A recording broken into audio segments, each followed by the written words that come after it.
नमस्कार, सी न्यूज़ भारत के news bulletin में आप सभी का स्वागत है। मैं हूं अखिलेश पांडे। इस बुलेटिन में बात होगी भागलपुर की, जहां 61 किलो सुपारी से बनी भगवान गणेश जी की प्रतिमा हुई स्थापित। आगे चर्चा होगी दमोह की, जहां बटियागढ़ में कांग्रेस कमेटी ने तहसीलदार को सीएम के नाम सौंपा ज्ञापन। साथ ही चर्चा होगी रतलाम की, जहां त्यौहार के मद्देनजर शांति समिति की बैठक की गई आयोजित। और भी तमाम खबरों पर आइए विस्तार से करते हैं चर्चा।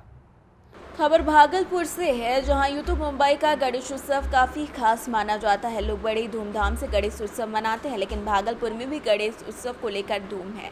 शहर के कई जगहों पर गणेश प्रतिमा की स्थापना की जाती है, लेकिन सबसे पहले भागलपुर के सोनापट्टी में गणेश जी की प्रतिमा की स्थापना हुई थी। इसके बाद पूरे शहर में इसकी प्रतिमा को स्थापित किया जाने लगा।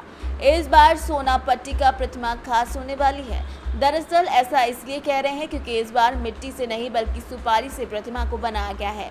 मूर्ति बना रहे कलाकार रणजीत पंडित ने बताया कि 61 किलो सुपारी से ये प्रतिमा तैयार की गई है।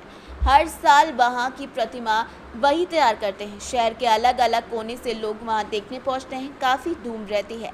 वहाँ मूर्ति हर वर्ष आकर्षण का केंद्र बनती है। उन्होंने और क्या कुछ कहा, ये आपको सुनाते हैं। किस चीज की मूर्ति तैयार कर रहे हैं? ये श्री गणेश जी का बन रहा है। क्या चीज से बना रहे हैं? ये सुपारी का बन रहा है। सुपारी इसलिए बना रहे हैं कि हर पूजा में इनकी पूजा होती है सुपारी से ही। जितनी भी पूजा होता है ये सारी पूजा में शुभ मानी जाती है, इसलिए श्री गणेश की उत्पत्ति हुई है सुपारी से। इसीलिए इनका शुभ मानव लोग माने जाते हैं सुपारी। कितनी मेहनत लग रही है बनाने में? ये मेहनत तो काफी हो लग रही है। उत्साह भी है कि लोग देखने आएंगे आपको? उत्साह तो पूरा भागलपुर की लोग इसमें प्रस्थान करेंगे देखने के लिए। कितनी ऊंची मूर्ति है? ये 11 फीट होगी। क्या नाम है आपका? मेरा नाम गौतम कुमार है। किस चीज की मूर्ति तैयार कर रहे हैं? ये सुपारी का मूर्ति बन रहा है। क्यों सुपारी काहे से बनी? वो मैंने नया आइटम में होना चाहिए ना, सुपारी का पूजा होता है, सुपारी का ही बोला इस मूर्ति जो है ना बनना चाहिए। कितने फीट की ये मूर्ति है? ये मूर्ति 11 फीट की है। जो आकर्षण का केंद्र बनेगी? हाँ, 61 किलो सुपारी से तैयार मूर्ति हो रही है। पिछली बार किस चीज का बना? पिछली बार तो मिट्टी का ही था। इतना भव्य मूर्ति है, लोग कहाँ से देखने आते हैं? बहुत दूर दूर से आदमी आता है। भागलपुर में सोनापट्टी का जो है ना, सबसे भागलपुर में जब से बैठ रहा है मूर्ति, सबसे पहला मूर्ति सोनापट्टी का ही है। और सभी दिन जो है ना, हर साल हर डिजाइन का मूर्ति बैठता है। कितनी मेहनत लग रही है इसके? मेहनत तो बहुत, मतलब जो है ना, ये मूर्ति 4 महीना पहले ही बनता है। कम से कम बनाने में 1 महीना समय लग ही जाता है। 1 महीना से जुटे हुआ है। हाँ, अब कहाँ तक सफलता मिलेगी? ये लास्ट तक मतलब जो है ना आज फाइनल हो जाएगा। कितनी ऊंची मूर्ति थी? हाँ, कितनी ऊंची मूर्ति है? 11 फीट। 11 फीट। कहाँ स्थापित होती है? ये सोनापट्टी दही टोला लाइन। आप ही बना रहे हैं हर साल? हाँ, हर साल में। और किनका किनका सहयोग है इसमें? इसमें वही सोनापट्टी का मरवाड़ी लोग सब है। विष्णु शर्मा, क्या नाम है आपका? रंजीत पंडित। किस चीज का आयोजन यहाँ हो रहा है और कैसे मूर्ति तैयार हो? पहले हल्दी की मूर्ति बनी थी, फिर उसके बाद में मोरपंख की मूर्ति बनी थी, फिर उसके बाद में दुबड़ी की मूर्ति बनी थी। अब की साल सुपारी की मूर्ति बन रही है। कितनी बड़ी है ये? 13 फुट। क्या खास रहेगा इसका? सब खासी खास है। आप कहाँ से लोग आते हैं देखने? बहुत दूर दूर से आते हैं। भागलपुर में पहली बार कहाँ शुरुआत हुई? भागलपुर में यहीं से चालू हुई है। प्रथम स्टार्टिंग यहीं से है। कब हल्दी की बनी थी? हाँ, कब प्रारंभ हुई थी? 1990 में। कितने की लागत से ये मूर्ति लगभग बन गई होगी? ये अभी 70-80 हज़ार रुपया मान लीजिए। क्या है आपका नाम? क्या है? विष्णु कुमार शर्मा। क्या है आप पूजा समिति के? मैं भागलपुर से सीनियर संवाददाता राहुल कुमार सिंह की रिपोर्ट। खबर भागलपुर से है। जवाहरलाल नेहरू चिकित्सा अस्पताल में एसडीओ डेंगू वार्ड में सिकंदरपुर के रहने वाले प्राइवेट कंपनी के मैनेजर मनीष कुमार की डेंगू से मौत हो गई। अभी तक डेंगू से मरने वालों की कुल संख्या 5 हो गई है। वहीं परिजनों ने डॉक्टर और अस्पताल प्रबंधन पर बड़े सवाल खड़े किए हैं। परिजनों का कहना है कि ना तो डॉक्टर देखने आते हैं और ना ही मरीज का बीपी बुखार की जांच की जाती है। बुखार जांचने के लिए जब परिजन कहते हैं तो उन्हें बाजार से थर्मामीटर लाने के लिए कहा जाता है कि 16 तारीख को उनका पेशेंट भर्ती हुआ था। वहीं देर रात जब मरीज की तबीयत बिगड़ी तब परिजनों ने डॉक्टर को दिखाने का आग्रह किया, लेकिन कोई डॉक्टर देखने नहीं आया और मरीज की मौत हो गई, जिसके बाद परिजनों का रो रो कर बुरा हाल है। वहीं अस्पताल प्रबंधन पर बड़े सवाल खड़े किए जा रहे हैं। को यहाँ पे आया, रविवार को हमें इमरजेंसी में रखा गया। इसके बाद से चिट्ठा पे लिख दिया है उवैद अली डॉक्टर का नाम, लेकिन आज तक कोई भी डॉक्टर नहीं आ रहा है, सिर्फ नर्स।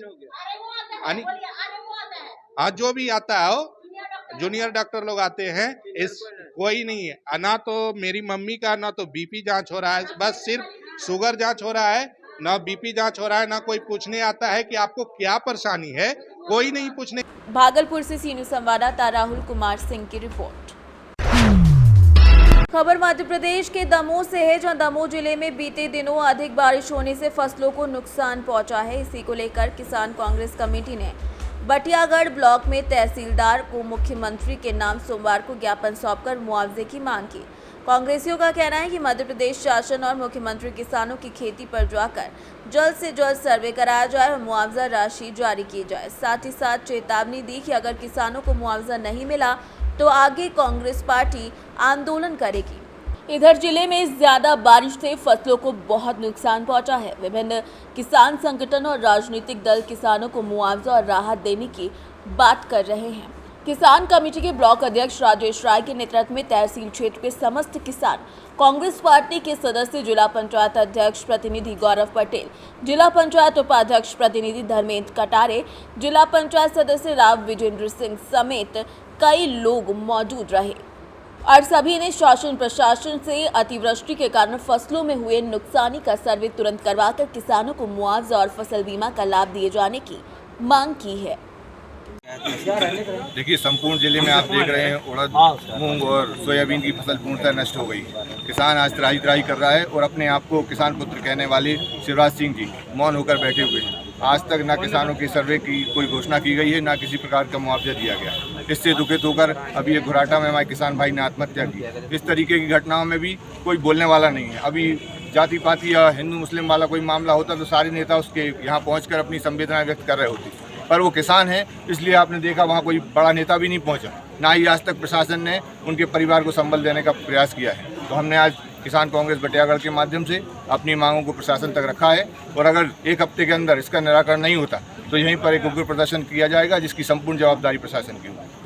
देखिए, हमारा किसान जो लगातार अतिवर्षा, अल्पवर्षा, बाढ़ सभी जो प्राकृतिक आपदाएं हैं वह झेल रहा है और लगातार लंबे समय से वो भाजपा की सरकार के द्वारा उन पर ना तो कोई मुआवजा वितरण किया जाता है, सिर्फ कागजों में सर्वे होता है और ऊपर से अधिकारियों के फ़ोन आ जाते हैं कि आपको कम से कम नुकसान जो है वो शो करना है। 20 से 25% नुकसानी यहाँ पटवारी के द्वारा दबाव में, तो पटवारी तो चाहते हैं लेकिन दबाव ऊपर से इतना रहता है कि उनको कम से कम मुआवजा राशि वितरण हो, इसलिए नुकसानी कम दिखाते हैं।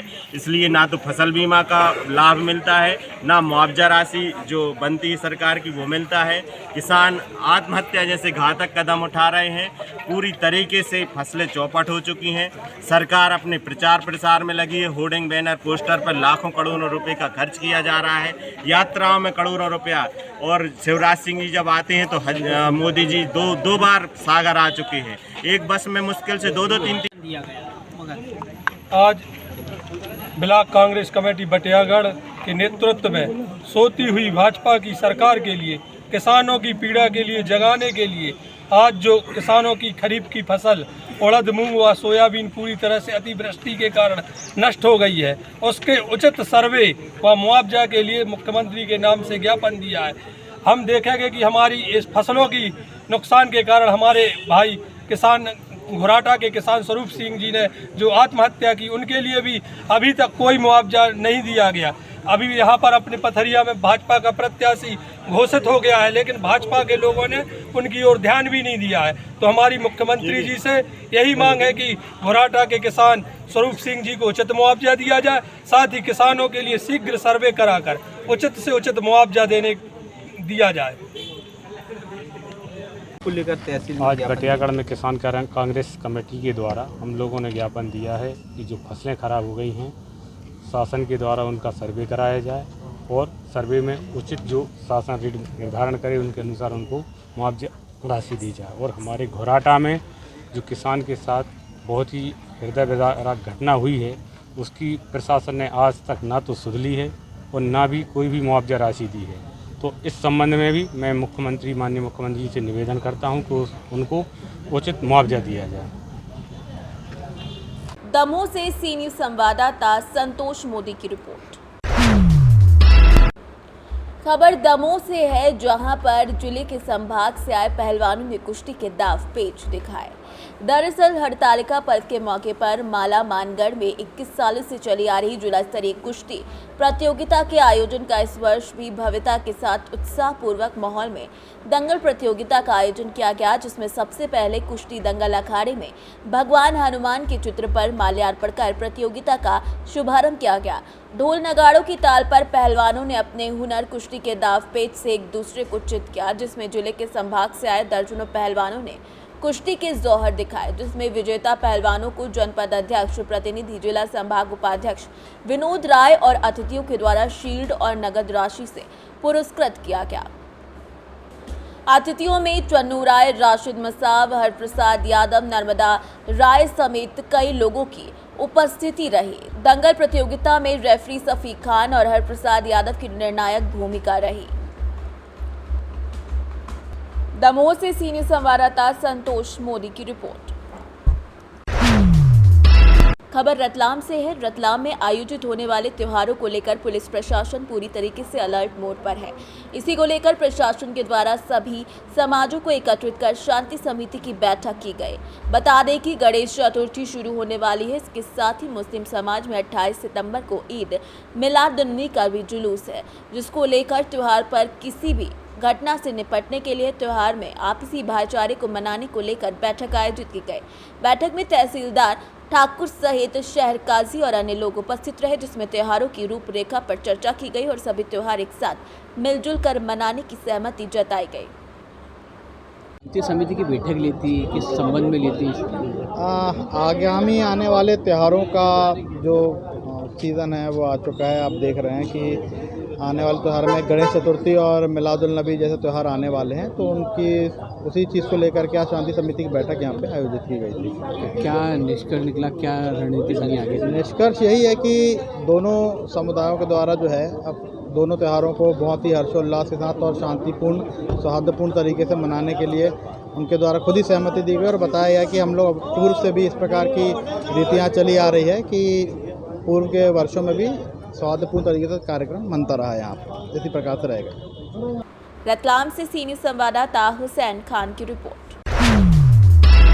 खबर फतेहपुर से, जहां यूपी के फतेहपुर जिले में आए दिन मेडिकल स्टोर संचालकों के द्वारा लापरवाही बरतने और बिना किसी डॉक्टर के सलाह मशवरा के इलाज करने और इंजेक्शन लगाने के मामले सामने आ रहे हैं। अभी हाल में ही ग्राम सोनावर, देई माजरा, कोड़ावर थाना सुल्तानपुर घोष के रहने वाले मुकेश कुमार ने मुख्य चिकित्सा अधिकारी से मिलकर एक शिकायती पत्र देते हुए बताया कि इसके बड़े भाई के गले में एक फुंसी हो गई थी, जिसका इलाज कराने के लिए भाई अफोई पुलिस चौकी के समीप अभिषेक मेडिकल स्टोर गया, जहां उन्होंने भाई से कहा कि इसको ठीक करने के लिए 7 दिन इंजेक्शन लगाने होंगे, ग्लूकोज चढ़ाना पड़ेगा। उसी दरमियान इलाज के दौरान भाई की गलत इलाज की वजह से मौत हो गई। फतेहपुर से सी न्यूज़ संवाददाता नैस की रिपोर्ट।